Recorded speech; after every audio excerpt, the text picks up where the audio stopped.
Have you ever seen someone command attention the moment they enter a room, without uttering a single word? They aren't necessarily the most striking or amusing. They don't even seem to strive for it. Yet their presence subtly influences everyone, drawing glances, quieting conversations, shifting the very atmosphere. Then consider your own experiences. You initiated contact. You were consistently present. You genuinely cared. You followed all the right advice. And what was the outcome? Often, a message left unanswered, a distracted look, a quiet feeling that pure kindness wasn't enough. Why? Because genuine attraction doesn't stem from sheer effort. It originates from your core energy. It's not primarily about what you do. It's about how you are. Niccolò Machiavelli wrote, "A wise ruler does not need to be loved. He only needs to be respected, and if he must choose, he should always choose respect." Affection, attention, desire, they all operate under the same fundamental principle, the principle of psychological influence. The harder you try to please, the faster you might be overlooked. Because the world doesn't reward emotional exertion, it rewards those who command presence without seeking constant validation. In this video, I'll share 5 core principles, not to transform you into a manipulator, but to awaken you to a different reality. This isn't just about attracting others. It's about reclaiming your internal authority. It's about no longer being the person who's constantly available but rarely deeply valued. Because genuine respect isn't gained through relentless kindness.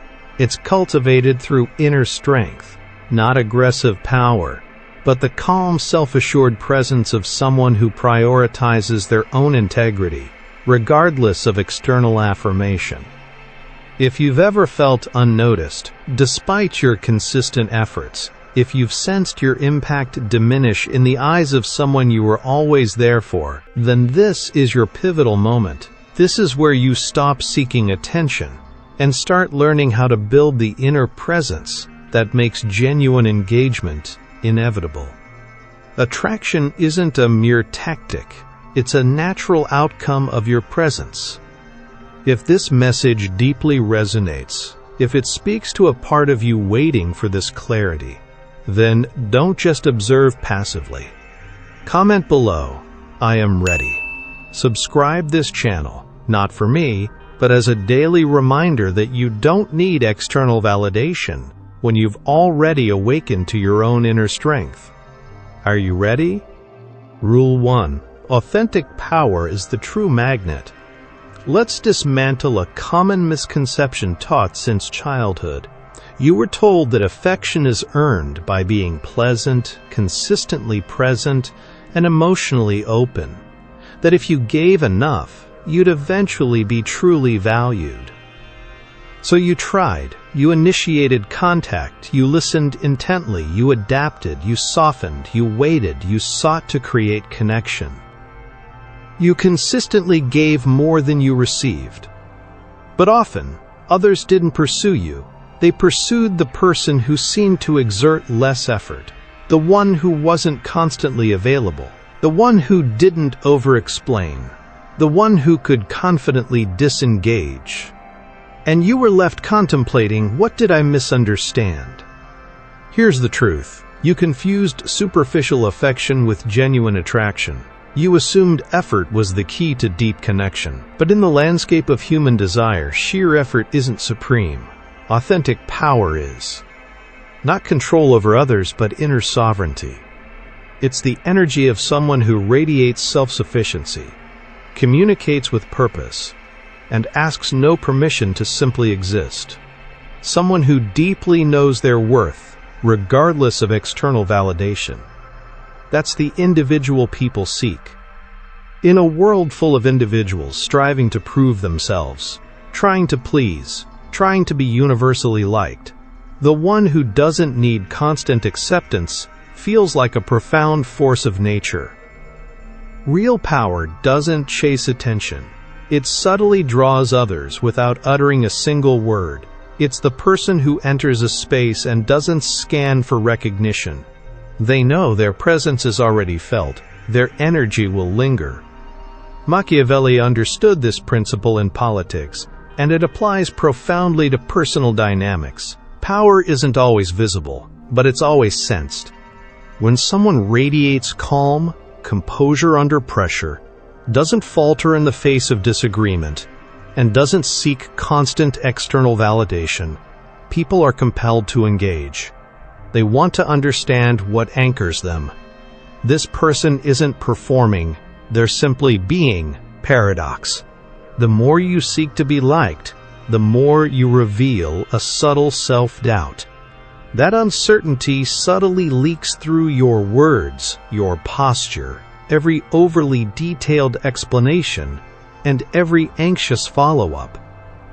But a truly powerful individual doesn't constantly adjust their identity to fit the moment.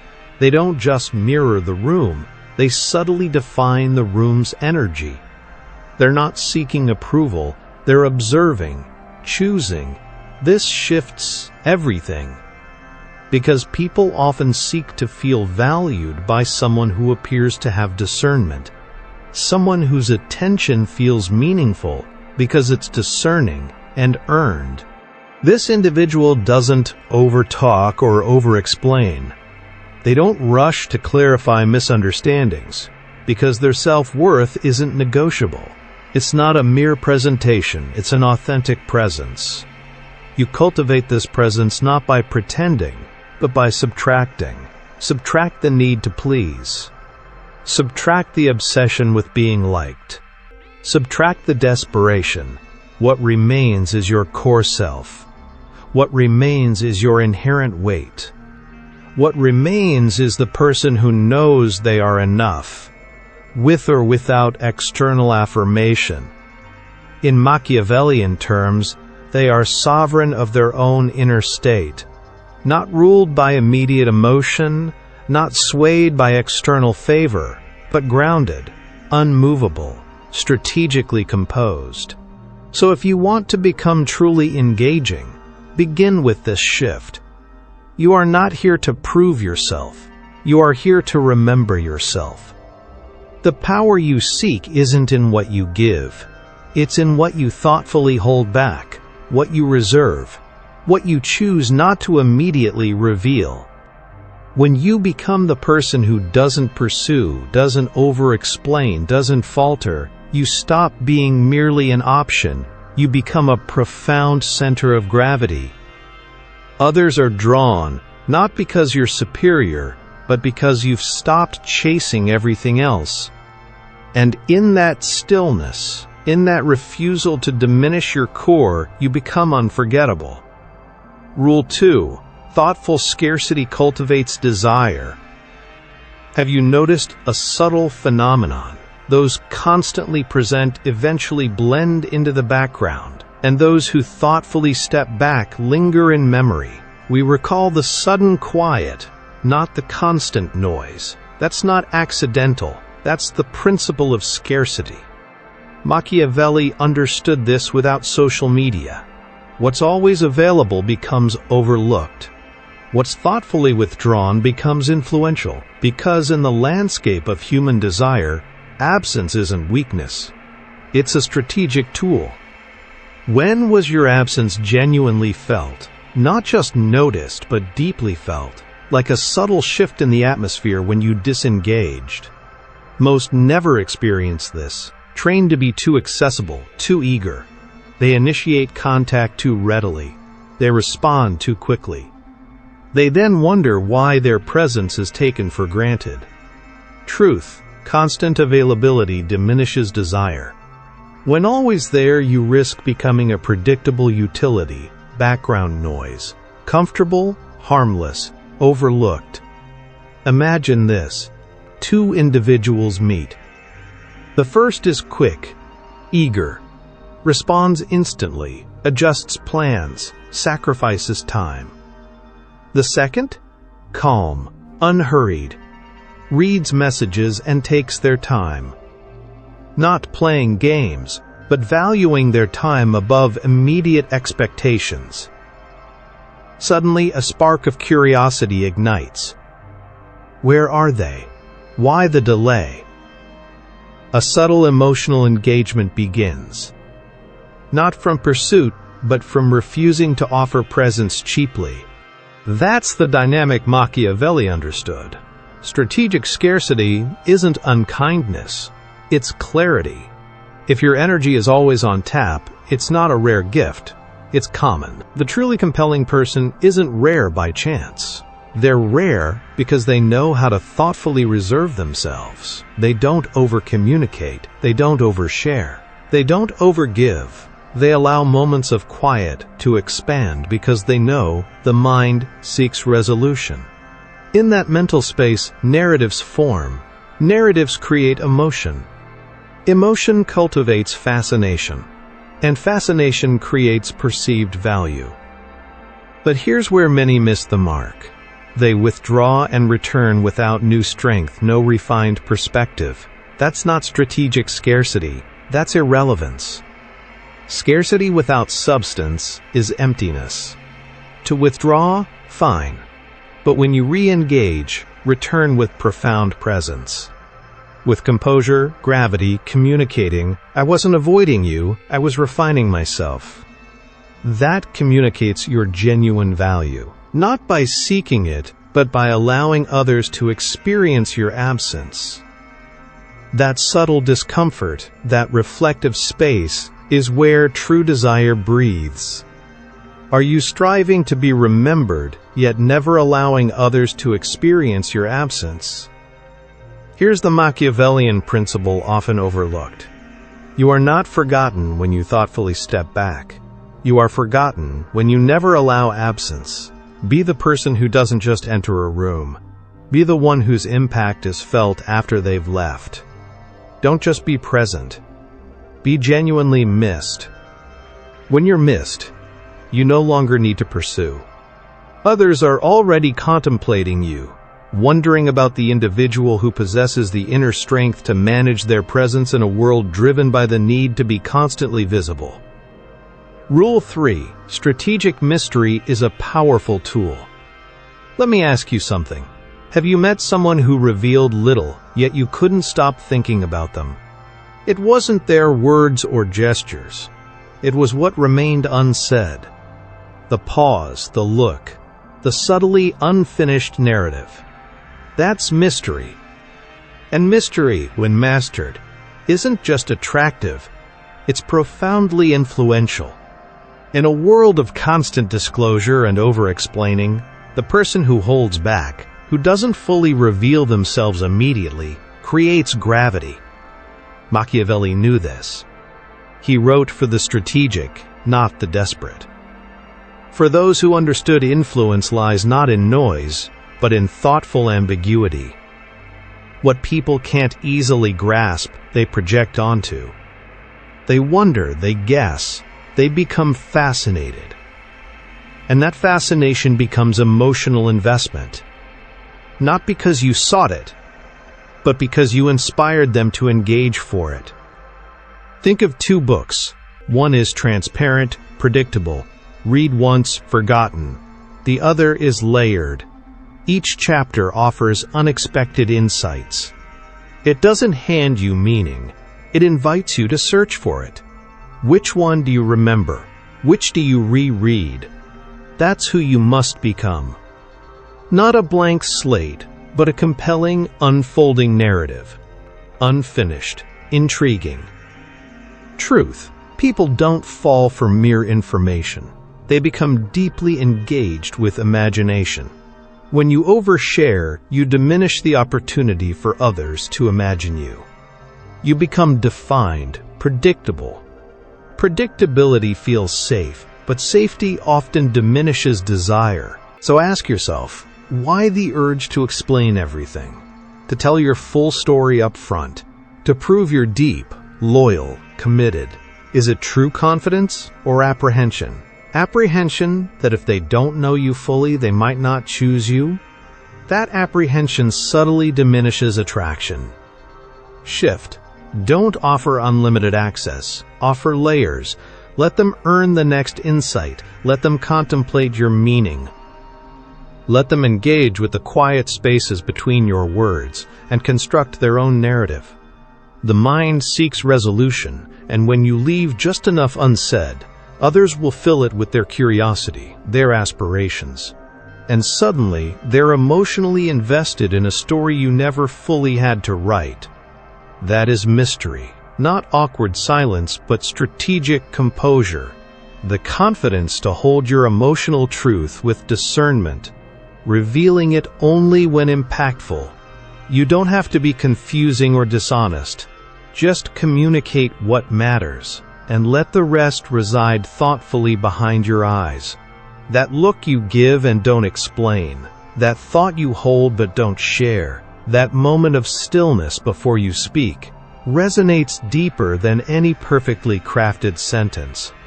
Machiavelli would say, "He who lets others see too much of himself gives them the means to undermine him." So ask yourself, are you building anticipation or relieving it too soon? Are you cultivating mystery or striving too hard for understanding? A person understood too quickly is often overlooked just as fast. Rule 4. Master the interaction's frame. In every interaction, conversation, connection, disagreement, a frame is subtly established. You might not realize it, but the frame dictates everything. Who guides? Who follows? Whose rules apply? Who yields under pressure? If you're not intentionally setting the frame, you're operating within someone else's perceived reality. Machiavelli understood this on the level of kingdoms, but it applies profoundly to the smallest interactions. Whoever guides the narrative guides the situation. Consider two people. One thinks, "I hope they like me." The other thinks, "I wonder if any of them are worth my time." Same people, different psychological realities. One seeks permission, the other defines the context. One adapts, the other shapes. Others sense this instantly, in your posture, tone, silence, your unwavering gaze when tested. Testing isn't just playful. It's a subconscious attempt to measure your inner strength. Will you yield, defend, adapt, or invite them into your established reality? The person who controls the frame never panics. They don't argue to win. They don't explain for validation. They don't try to impress. They expect others to meet them where they stand. Their energy communicates one simple truth: I am the standard. This isn't arrogance, it's strategic presence. Look around. The person who remains calm when others are reactive, who doesn't raise their voice when challenged, who isn't unsettled when subtly provoked, they succeed not by overt control, but by not allowing others to shift their internal center. That's how you become a psychological fortress, Machiavelli would say. A wise leader adapts tactics, but never his core principles. The less secure person changes themselves for every new interaction, trying to anticipate others' desires. They become a social chameleon. And chameleons, while blending in, can be overlooked. But the person of strong frame shapes their environment. They define what is acceptable. They define what is desirable. They define what success means in the conversation. And people adjust without even realizing it.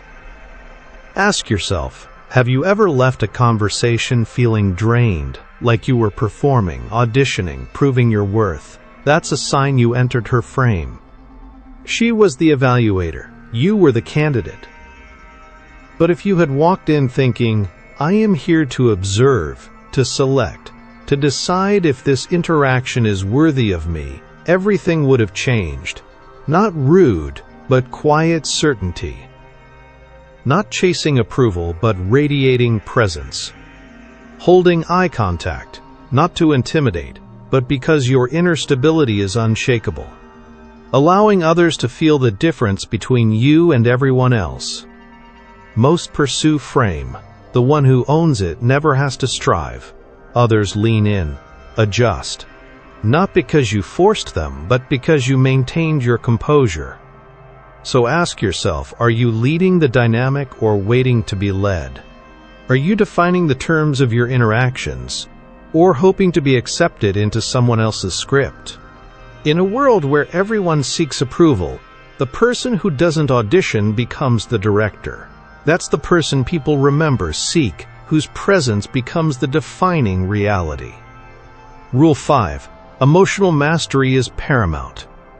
You can cultivate influence. You can be unique.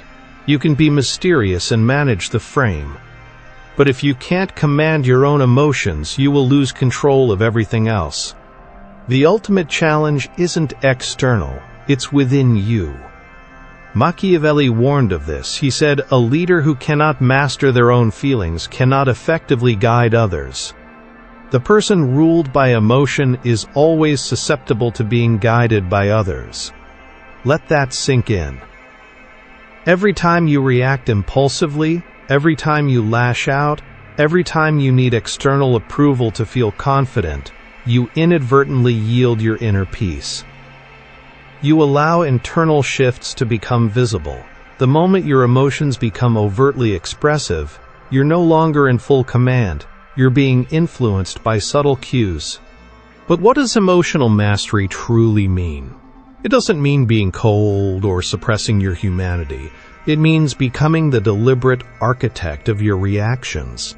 It means knowing that no one can truly unsettle you unless you permit it. It's the quiet confidence in someone's eyes when subtly provoked, and they simply smile. Not sarcastically, but because their internal world is so unshakably grounded they don't falter, because they possess clear self-awareness, regardless of external pressures. Ask yourself, have you ever expressed anger that diminished respect, revealed too much too soon, driven by emotional urgency, lost composure and felt regret? Then you know, influence without emotional self-command is a significant vulnerability. In relationships, it's even riskier. People are deeply perceptive. They read your energy. When emotions fluctuate, they sense instability. And no one builds on unstable ground. But the person who is calm, patient, composed amidst challenges becomes a pillar, a shelter, a presence that is felt without needing to raise their voice.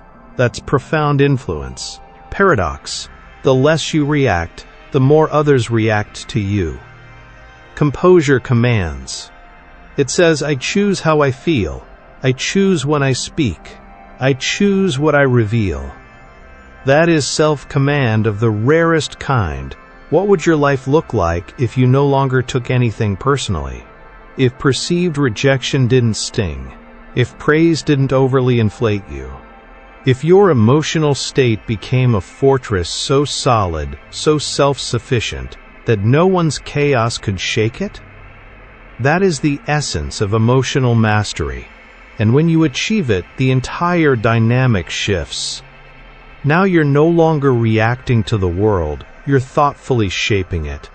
No longer pursuing attention, others seek your energy, because they perceive something rare: peace.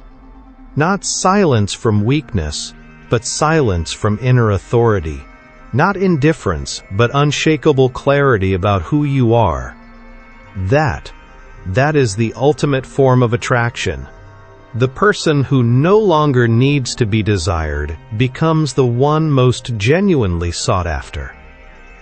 Nothing is more powerful than a person who's already at peace with themselves. No underlying need, no desperation. Just calm, focused, grounded presence. A person like that doesn't get lost in the chaos of others. They become the stillness others reach for. So if there's one principle you remember from all of this, let it be this: master your emotions, or you will forever be susceptible to those who can provoke them. Conclusion: cultivate presence, become unforgettable. You've made it this far, not because these principles were easy, but because deep down you sensed their truth. The sting of over-effort, the subtle erosion of your value from overgiving, the quiet frustration of waiting for unearned validation, and now you see it clearly. It was never about appearances, never about superficial charm, never about doing more. It was about authentic influence, the kind that doesn't shout, the kind that doesn't seek, the kind that doesn't chase, but stands. Stands alone, stands still, stands unshakable. Truth often overlooked. Attraction is a consequence, not a primary strategy. You're sought after not for following a checklist. You're sought after when you become a presence that cannot be replicated. A person who doesn't need the room because they've already built their own inner world. Who doesn't ask to be seen because they possess clear self-awareness. Who doesn't pursue affection because they have chosen to respect themselves so deeply that anything less than genuine admiration feels incongruent. Machiavelli would advise, to inspire caution is to be free. But this isn't about external caution, it's about inner fearlessness. The fearlessness to step back, to thoughtfully reserve, to say no, to wait, to observe, to not react impulsively. That is the kind of individual the world cannot easily influence. So ask yourself, have you been overwhelmed by external dynamics, or have you navigated them with intention? Have you moved with purpose, or just to be noticed? Have you been making deliberate choices, or merely hoping to be chosen? If you've only lived to be accepted, you might not have fully lived as your authentic self. But that can change now, right here. You don't need permission to transform. You don't need applause to evolve. You don't even need explicit closure. You just need a decision. That from this moment forward, you will no longer audition. You will no longer over-explain. You will no longer chase external validation.